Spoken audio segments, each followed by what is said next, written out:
Say yes to new beginnings. Yes.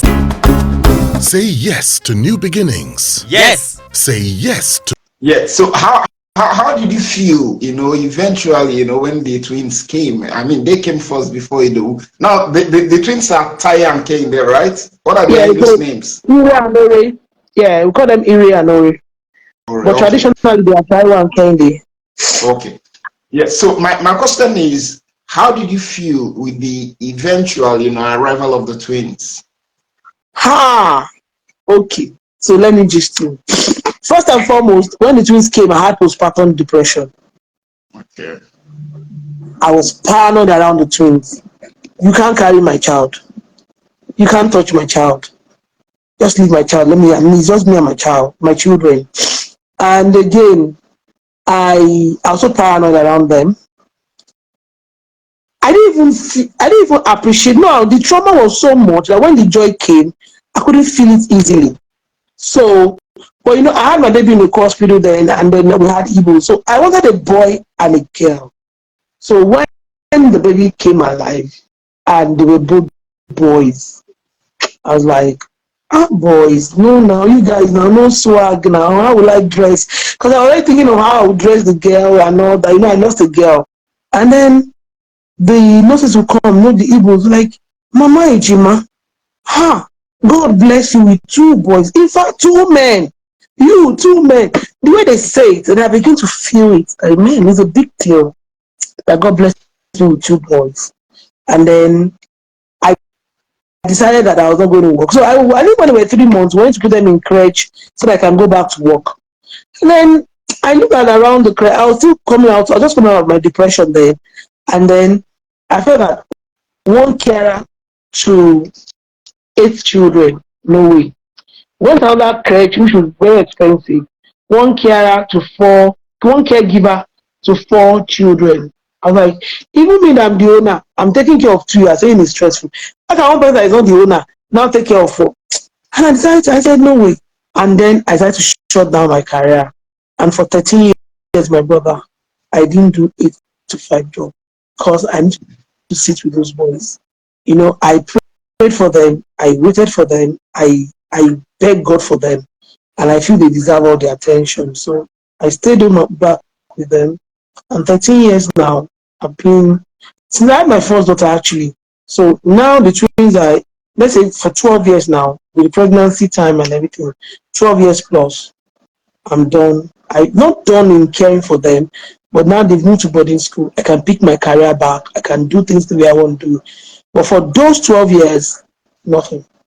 All I do is to sit home with them and sit home actively. Not that I'm inside room pressing phone. Sit active floor time with them. Okay. Now, after the arrival of the twins, Ido came. So how did you feel when the 3rd child arrived? That was when I feel like oppressor. That's the feeling. Like, now you can talk. Like, God did it. Like, you think you've taken 1? That means I got 2 babies in 1 year and 3 babies in 1.5 years. They were 6 months. I conceived. So 6, and the who was 8-month pregnancy. So 6 plus 8. That gave us 14 months. Yeah. Right? Yeah. So in 14 months, had 3 babies. In 14 months. Only God can do that. That was when I felt compensated. That is when healing started naturally. The joy that yes, I went through it and God took me out on the other way. That was when I began to feel it. We named him Motulayon, that is all I do. Motulayon means I have joy again. I felt joy. Like, now we're talking. Now you can talk to me. Like, you don't get it? And then from that point, if you see me, if you check my Instagram page, me and my boys, they must dress together. But I don't say, I know I'm not part of the twins. What would I say? That is the physio. That is my compensation. That is my reward. That I see the 3 of you like this is my reward. And I thank God for it, and I'm grateful. I love on them. I crush on them. I don't get tired of being grateful for them. I don't get tired of loving them. This morning, even when they say good morning, mommy, I'll say, please hug mommy. I just want them to hug me like every minute. If this one is hugging me, another one will come and hug me. My brother, I'm I like happy. that. I like Yeah. that. So, what role did your husband play in all of these? By the way, what is his name? My husband, his name is Adelanwa, and my husband is so. I'll shock you. My husband and I were two extremes of personalities. Okay. He's holding strong at the north pole of behavior. I'm holding strong at the south pole of behavior. In all of this, what I know is how you want it. That's the only thing I hear from him. How you want it. Anyhow you want it. So he gave me all the support. And I can tell you that we're at this point now because he gave all the support. Yeah, there are moments like I know the time that they said, "Oh, I wasn't ovulating anymore." Said my husband has absolute oligospermia, meaning that he's not just having a low sperm count. Even the ones that were there were bad and all that. And then we were asked to go into the hospital. In fact, there was a time we were taking one drug called Adizua. That drug, I think then it was about 16,000, and it's for 1 week. Bros, I bought this drug first few weeks. My husband vexed. Don't buy me that kind of a drug anymore. It's too expensive. God will do it. I understand his trauma. Then there was a time. Now, for the sake of those people that are hearing us, just to help others. So there was another time, apart from the being diagnosed of being absolute oligospermia, there was a time we had what they call dry run. Not everybody has heard about dry run before. Have you heard about dry run before? No, I haven't. Okay, so dry run is when there is a sexual intercourse between couples or a man and a woman.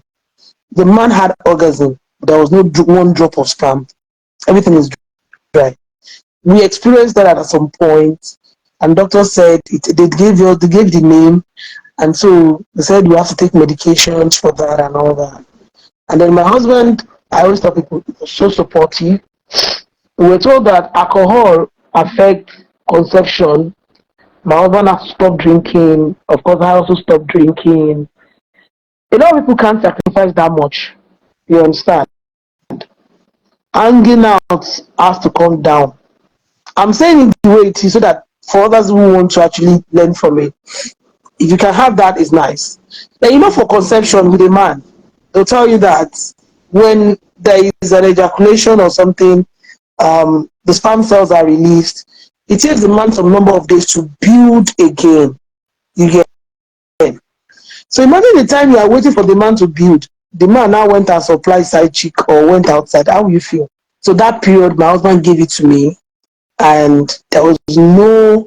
So we are sure that okay, if this is the situation, okay, we can. It's okay. Before the next time we're having intercourse, it's still the same person you're having the intercourse with, just to secure.